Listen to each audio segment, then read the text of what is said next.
మన భారతదేశం ఎంతో విలువైనది. మన భారతదేశంలో చాలామంది ప్రేమ అనురాగాలతో పెరుగుతాం.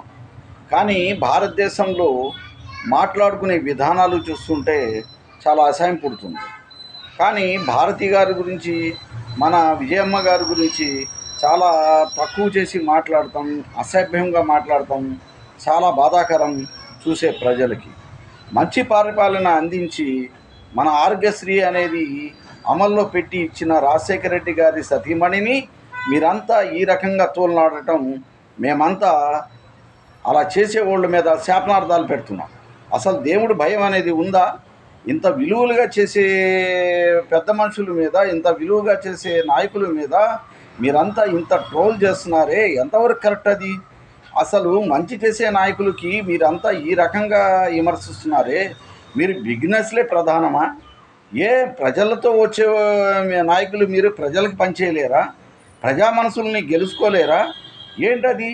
చంద్రబాబు నాయుడు సతీమణిని కూడా చెప్పొద్దు, మీరేమో రాజశేఖర రెడ్డి గారి సతీమణిని కూడా చెప్పొద్దు. అలా అని జగన్మోహన్ రెడ్డి గారు మంచి పరిపాలన అయితే ఇచ్చారు ప్రజలకి. అది కళ్ళారా చూసాము, అనుభవించాము. న్యాయబద్ధంగా గుండె నుంచి వచ్చే మాట ఇది. మీరు కూడా అలాంటి విలువల్ని పెంచుకుని ప్రజల్లో అభిమానం అనేది పెంచుకోండి. దొడ్డిదారి వెళ్ళటానికి ఎందుకు అలవాటు పడుతున్నారు? మీరు నాయకత్వం లేదా మీకు? మీరు సాధించగలరు. ఎందుకంటే మీరు దాని మీద పట్టుదల పెట్టట్లేదు.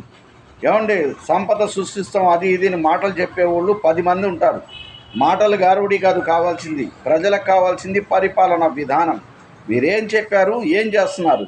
కనీసం బియ్యం కూడా డోర్ టు డోరు పంపించే వచ్చి తీసుకునేవాళ్ళు ఎక్కడికంటే అక్కడ బళ్ళు ద్వారాగా. దాన్ని మీరు కష్టపెట్టారా, సుఖపెట్టారా? ప్రజల్ని కష్టపెట్టి కూడా మీరు సుఖపెట్టానని చెప్పుకుంటారు.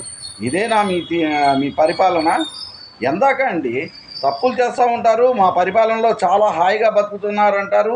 మాలాంటి ప్రజలేమో ఇలా మీకు మీడియాల ద్వారాగా మేము ఇలా చెప్తే గనక, వీడియోల ద్వారాగా చెప్తేనేమో వాడెవడు మాట్లాడాడని చూస్తారే కానీ చెప్పే మాటలన్నీ కరెక్టే కదా అని ఆలోచించరా మీరు? ఏంటండి అసలు ఎక్కడ దాకపోతుంది? వాళ్ళు తిట్టారని మీరు, మీరు తిట్టారని వారు. అసలు దీనికి బేజం వేసింది ఎవరో మాకు అంత మాత్రం తెలీదా? దీనికి తిట్ల కార్యక్రమానికి ఇంతకుముందు కాంగ్రెస్ పరిపాలనలో మేము చిన్నప్పుడు ఉన్నప్పుడు ఇంత బహిరంగంగా ఎవడైనా తిట్టుకున్నారా?